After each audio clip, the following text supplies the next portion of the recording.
So why do buyers back out of wholesale deals?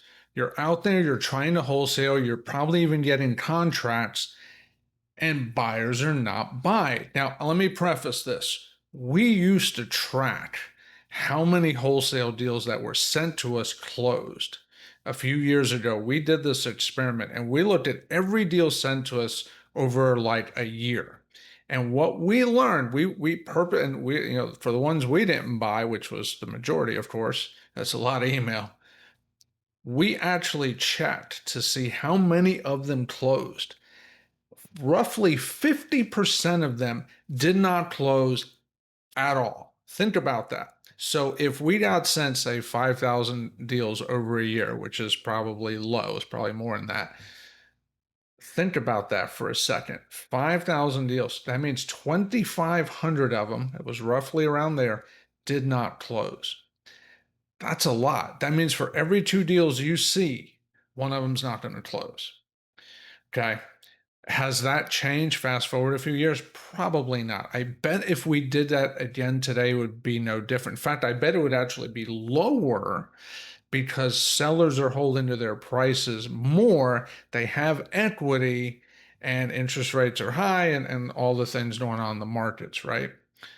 But deals are still getting done. So why do buyers say no? Okay, there's a few reasons I'm going to give them to you because I've been a buyer now for quite a long time. I used to wholesale a lot, not so much these days, but I've been a buyer for a number of years, dealt with all kinds of things, new construction, big flips, little flips, buy and hold, short-term rental, dealt with all that, right? Co-living, did a little bit of that as well. So here's what I can tell you when you're good buyers, okay? And when I say good buyers, I mean people that are seasoned. They've done this for a while. They didn't just go to a seminar recently or watch a YouTube video. Hey, let's go start real estate. I got money. Let's go blow. They don't have the money burning a hole in your pocket thing going on in their head. They're patient. They understand what risk looks like. So the first way to get buyers to say yes to your deal, talk to them about risk. Don't just tell them the good part about the deal. For sure, right? You're a salesperson. You're trying to sell them a deal so you can get paid and bring an investor something that they can benefit from, right? Absolutely.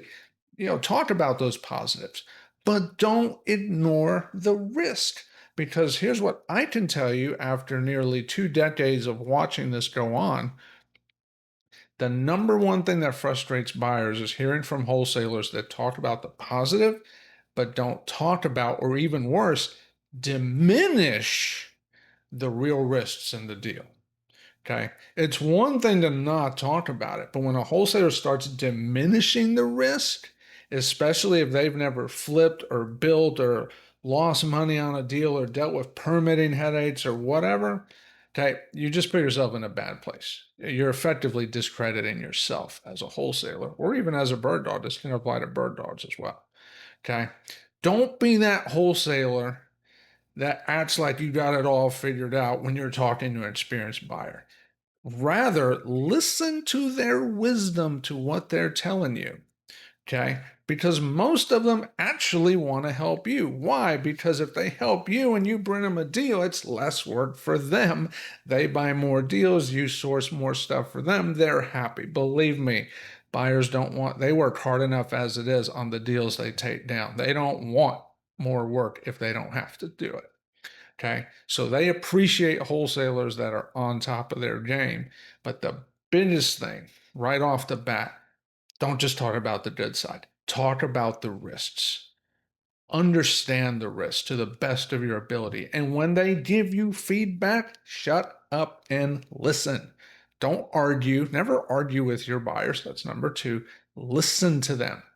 Even if they're wrong in your opinion, because sometimes buyers are wrong. Okay, let's be real. We're all human. Still listen. Show them respect. Listen. If you disagree, fine, you disagree. But listen, because here's the thing.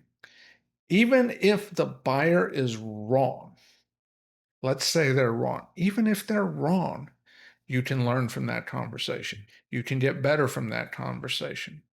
You can glean some additional wisdom from that conversation. Okay. So look at every conversation as a positive, because they all are a positive if you want them to be. And they can be. That's the beautiful thing, because there's a ton of buyers, which means there's a ton of viewpoints and a ton of wisdom to glean. Some is better than others, but all of it will make you a better wholesaler. All of it. Okay. So deal with risk. Never argue with buyers. Listen to them. There's three things. Fourth thing I want to tell you, be conservative in your numbers. Now, I get it. Salesperson, you're trying to sell for the most amount possible. You get the most fee possible, right? Now, some wholesalers are fantastic. They'll come and say, Frank, I'm only just trying to make this off a deal, right? And those actually have a much higher chance of success, not because they're not necessarily trying to make as much, but because they're so transparent up front that as a buyer, I feel I am more compelled to work with people that are super transparent up front. Now, I get it. Some people are like, oh, well, people will take advantage. Unfortunately, there are people on that side as well. I personally appreciate transparency. Others do not. You just have to figure out who works for you, and that's part of the vetting of the buyers. But what I can tell you is when you're conservative in your numbers, people greatly appreciate that. They really do. Okay. Because as buyers, we've all been pitched the whole, oh yeah, it's worth $200,000 when it's really worth 150. Or we've all been pitched, hey, it's a $50,000 rehab when it's really 100. Like we've all heard that story 1,000 times. And we're not in a hurry to hear it for time number 1001. What we're looking for is people that are conservative. Okay.